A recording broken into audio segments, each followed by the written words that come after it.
इस वक्त एक बड़ी खबर आपको बता दें, श्री कृष्ण जन्म स्थान मथुरा और ईदगाह से जुड़ी हुई यह खबर है। हाईकोर्ट ने सर्वे को मंजूरी दे दी है।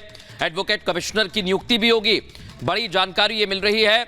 मथुरा में श्री कृष्ण जन्मभूमि मामले पर सर्वे को इलाहाबाद हाईकोर्ट ने मंजूरी दे दी है।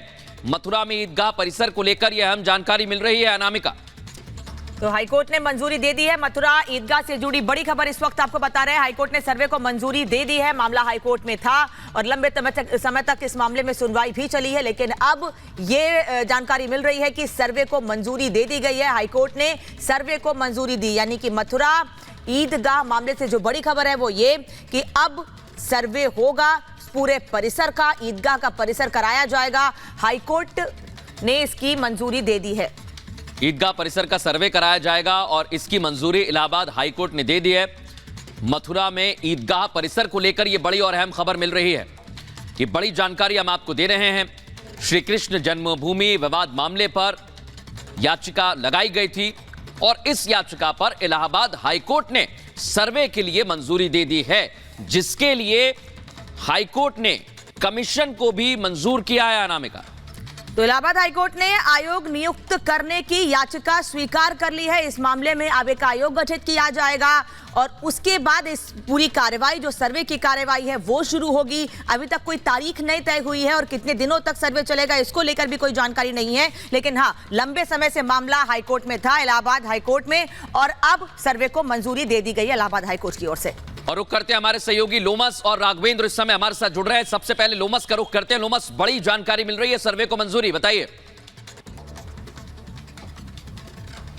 बिल्कुल बिल्कुल मृदुल, बड़ी जानकारी निकल के सामने आ रही है। जिस तरीके से इलाहाबाद हाई कोर्ट ने अपना फैसला सुनाया, तो कहीं ना कहीं लंबे समय से एक उम्मीद की जा रही थी। श्री कृष्ण जन्मभूमि का जो मामला था वो काफी लंबे समय से चल रहा था और सर्वे की मांग लगातार की जा रही थी और आखिरकार जो इलाहाबाद हाई कोर्ट ने उस पर अनुमति दे दी है। और अब देखने वाली बात होगी कि आयोग का गठन कब होगा और कितने लोगों की ये टीम होगी और कब ये आयोग के जो लोग हैं वो वहां पर जाते हुए दिखेंगे। साफ तौर पर कुछ दिनों का और इंतजार है, पूरी तरीके से तस्वीर साफ हो जाएगी। लेकिन जो कोर्ट का फैसला था वो कहीं ना कहीं अब सकारात्मक तौर पर यहां पे निकल के आया है और कहीं ना कहीं अब देखने वाली बात होगी। एक लंबा इंतजार था और लंबे इंतजार के बाद इतना बड़ा फैसला इलाहाबाद हाई कोर्ट की तरफ से आया है। लोमस, वापस लौटेंगे आपके पास। जतिन का भी रुख कर लेते हैं। जतिन से हम बात करेंगे। राघवेंद्र हमारे साथ जुड़े हैं, राघवेंद्र का रुख करते हैं। राघवेंद्र, एक बड़ी खबर निकलकर सामने है। इलाहाबाद हाईकोर्ट ने मंजूरी सर्वे को दे दी, लेकिन आयोग गठित होगा, उसके बाद ही सर्वे शुरू हो पाएगा। क्या अपडेट?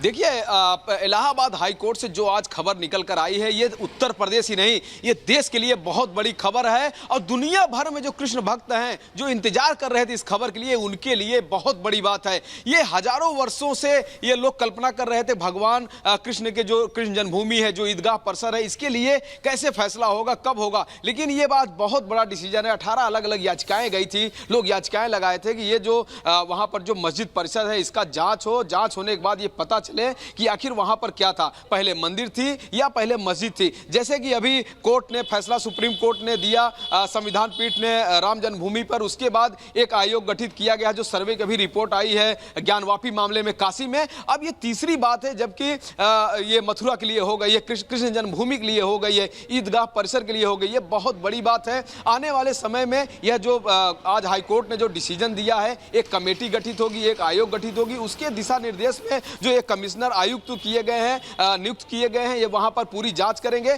तो आने वाले समय में आपको टीम भी पता चल जाएगी, डेट भी अब पता चल जाएगी और इसमें देरी भी नहीं लगेगी। अब देखिएगा, सर्वे का काम बहुत तेजी से सुरक्षा के बीच में पूरी तरह से ये शुरू हो जाएगा। जी बिल्कुल। और लोमस, एक बार हम आपका भी रुख करेंगे क्योंकि आप वहां पर पहुंचे हुए हैं। जो विवाद है उसको लेकर पहले भी सवाल उठते रहे हैं, लेकिन मुस्लिम पक्ष की ओर से भी तमाम आपत्तियां दर्ज कराई गई हैं। इस मंजूरी के बाद क्या कोई अभी तक प्रतिक्रिया आपको सुनने को मिली है? कोई अपडेट्स हैं आपके पास? देखिए, फिलहाल क्योंकि कोर्ट ने अभी जस्ट फैसला सुनाया, तो कहीं ना कहीं एक लंबा इंतजार था और इस लंबे इंतजार के बाद सकारात्मक यहां पर कोर्ट की तरफ। बिल्कुल लोमस, मैं आपके पास लौट रहा हूं और प्रतिक्रिया आनी शुरू हो गई है। जैसा मैंने आपको कहा, आचार्य विक्रमादित्य हमारे साथ जुड़ गए हैं। आचार्य विक्रमादित्य, ये बड़ा फैसला दिया है इलाहाबाद हाईकोर्ट ने कि सर्वे किया जाए, उसको मंजूर किया, क्या कहेंगे आप? बहुत सुंदर सौभाग्य है कि भारतीय संस्कृति में आज देश ने कानूनी सत्य को सुनने का प्रयास किया किया है और हमें पूर्ण विश्वास है कि सत्य सामने आने के लिए अब रास्ता बन गया है। आप याद करें राम जन्मभूमि केस में भी जब सर्वे करने से रोका जा रहा था और जब सर्वे हुआ उसके बाद ही सारे के सारे सत्य को सामने लाने का रास्ता बना। सत्य जानने के लिए सर्वे करना, साइंटिफिक अन्वेषण करना ही तो मार्ग है। अब कोई तलवार का जमाना तो है नहीं कि कोई पहुंच जाएगा अपने कब्जे को सख्त करने के लिए। तो पहली बार जब माननीय न्यायालय ने जिस प्रकार से एक बहुत सुंदर कार्य किया है और पूरा भारतवर्ष, पूरी भारत की जनता सत्य के साथ देगी और पूरे साक्ष्य प्रमाणित है जो आचार्य धन्यवाद आपका जुड़ने के लिए, समय देने के लिए। तो हिंदू पक्ष भी इसका स्वागत कर रहा है इस फैसले का। आचार्य विक्रमादित्य भी यही कह रहे हैं कि इस फैसले का हम स्वागत करते हैं, बहुत सुंदर फैसला है, अच्छा फैसला है और यही कह रहे हैं कि जैसे हमको पहले न्याय मिला है हमको एक बार फिर न्याय मिलेगा। राघवेंद्र का रुख कर लेते हैं। राघवेंद्र, जब इसके पहले हमने काशी विश्वनाथ परिसर के आसपास या जो बगल में ईदगाह है, जो हमारी मांग थी कि शाही ईदगाह मस्जिद में एडवोकेट कमीशन के द्वारा सर्वे कराया जाए, उस सर्वे की एप्लीकेशन को अलाउ कर दिया है। जो शाही एक ही बात, जो शाही ईदगाह मस्जिद की डिमांड थी कि पहले 11 application should be decided first and advocate commission should not be decided, that argument has been rejected. The court has in principle agreed with the demand that advocate commissioner must be issued.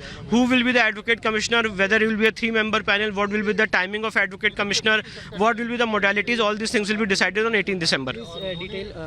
What demanding by you?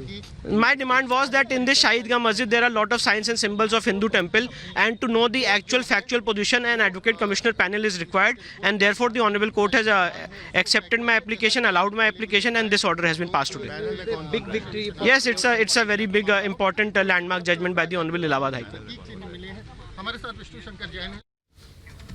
तो ये विष्णु शंकर जैन को आप सुन रहे थे, जिन्होंने बताया है Allahabad high court ने आयोग नियुक्त करने की याचिका स्वीकार कर ली है। राघवेंद्र, उस आर्गुमेंट को माननीय न्यायालय ने रिजेक्ट कर दिया है। एडवोकेट कमीशन में कौन कौन जाएगा, कितने लोग होंगे, उसकी क्या मोडालिटीज होंगी, उसके लिए माननीय न्यायालय ने 18 दिसंबर लगाई है, जिसमें मोडालिटीज तय की जाएंगी कि इस एडवोकेट कमीशन में कौन कौन जाएगा, कितने लोग होंगे। ये सारी बातें 18 दिसंबर को तय होंगी। पर मूल बात यह है, एडवोकेट कमीशन वहाँ जाने का ऑर्डर, हमारी जो एप्लीकेशन थी, एप्लीकेशन 130 उसको माननीय न्यायालय ने अलाउ कर दिया है और एडवोकेट कमीशन जारी करने का आदेश कर दिया। डेट कोई दी है, कोई डेट है ऐसी कि 18 दिसंबर। कब एडवोकेट कमीशन कब जाएगा? 18 दिसंबर को मोडालिटीज तय होंगी कि एडवोकेट कमीशन के सर्वे में कौन कौन जाएगा, कितने लोग होंगे, क्या उसकी मोडालिटीज होंगी, कब से कब तक होना है, वो सारी बातें 18 दिसंबर को तय होंगी।